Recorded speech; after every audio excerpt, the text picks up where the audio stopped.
Hey guys, it's been a while, but found something that I'll share today, and I still focus on hypertension. Won't really go very far. So today I'll talk about smoking and hypertension. I know that you probably have heard a million times about this topic, how smoking contributes to people getting hypertension. There's a lot that can be said, really a lot of it. But what I hope you'll be able to understand is that the information out there about how smoking contributes to hypertension is not to stop you from having fun or to enjoy. But you have to understand that at the end of it all, we owe ourselves joy and a good life and a healthy one, isn't it? And should we choose, at least we'll be informed. And also for the sake of our friends and loved ones that are suffering, we should have something to tell them and let them know.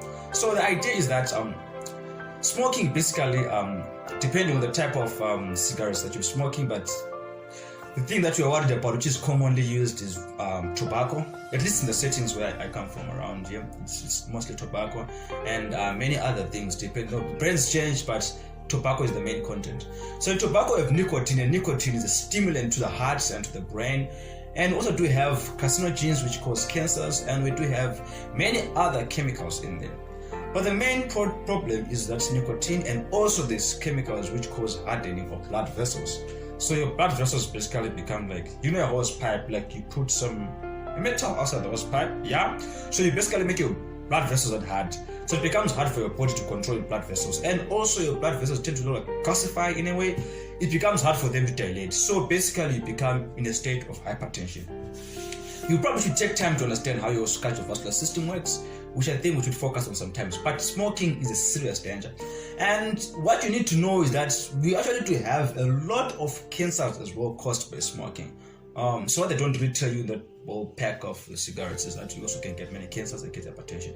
But in line with hypertension, smoking is a very preventable cause of hypertension in every setting, even in Zimbabwe, outside Zimbabwe, South Africa, Zambia, wherever you go around the world, smoking is a very preventable cause. So what you want to do is that come to reality with the fact that if you are smoked and you're hooked up, you're thinking of leaving because you understand it's bad. You don't need to defend it because you can't leave. No, it's okay. We can really help each other. I think we should have a program sometime here.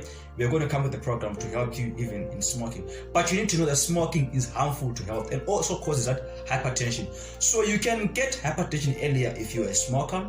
Then generally with age, people tend to get hypertensive. But if you smoke, you can get your hypertension earlier. And it is usually associated with more complications. So the more you smoke, the earlier you're going to get hypertension and the more complications you're going to get. So you're most likely to get a stroke if you're smoking than a person who's hypertensive and not smoking. So it's not only an issue of everyone gets hypertension at the end of the day, but it's sort of like what other risks you're bringing in. So smoking is a serious risk factor. And as you smoke, also consider the other comorbidities you'll be having, like other sicknesses you may have. You want to think about it. So if you're diabetic, you probably don't want to be thinking about smoking really, because already you're immunocompromised. Smoking also disturbs your immune function, and then you're going to get other infections. So it's like a whole chain of events. And then when you're hypertensive now, your body really won't cope with that whole breakdown. Remember, hypertension is actually a very like a systemic disease. It like affects your whole body, you know. It's not just your blood, like in the heart only. Most of the times we think it's just the heart which is beating, so it's the only one which is affected, but that's not true. It actually affects all the systems. Your kidneys can get affected. I think I explained that, how your kidneys get affected. You can affect even your brain, you can affect even your sight, you can even affect your hearing, you can affect your legs, you can affect your stomach, you affect every part of your body because of hypertension. So all those complications which I just mentioned in passing, they are most likely to happen if you are also a smoker. So you may really want to give it some thoughts. Is smoking really worth it? I think we can do without it, right? I mean, if we can do without it, let's try it out.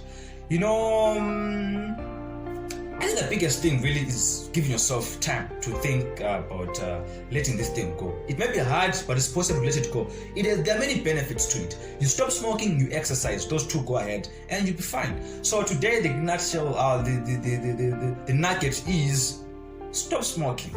Keep your heart safe. If you can't do it for yourself, do it for your heart. I mean, many people love you out there, right? They love your heart too. So please stop smoking, prevent hypertension. Thank you.